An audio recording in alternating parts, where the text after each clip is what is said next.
BlackFacts.com presents Caribbean Revolutionaries.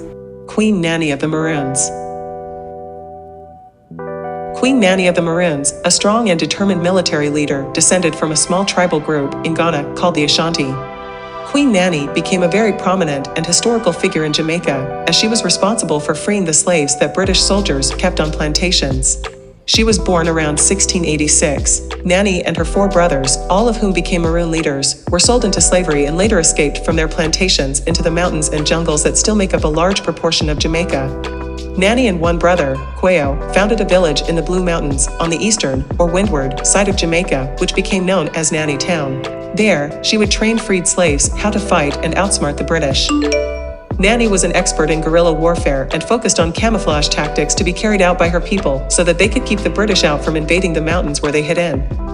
Because of her expert skills, she was able to confuse the British soldiers when they were in battle. Several accounts of battle between the Maroons and British show how fearful and surprised the British were when they faced Nanny's tactics.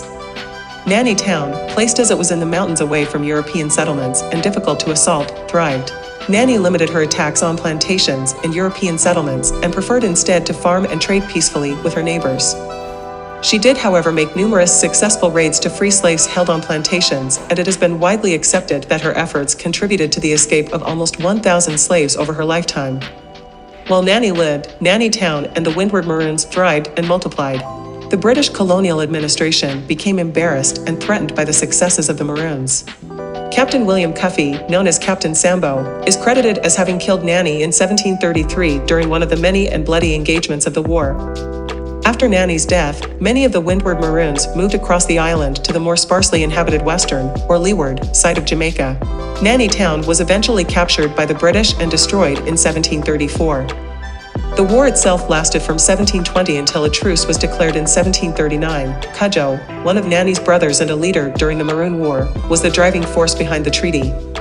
Nanny's life and accomplishments have been recognized by the government of Jamaica, and she has been honored as a national hero and awarded the title of Right Excellent.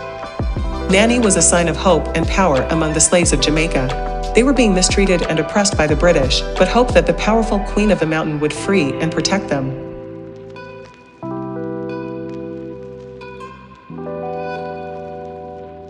Learn more at BlackFacts.com.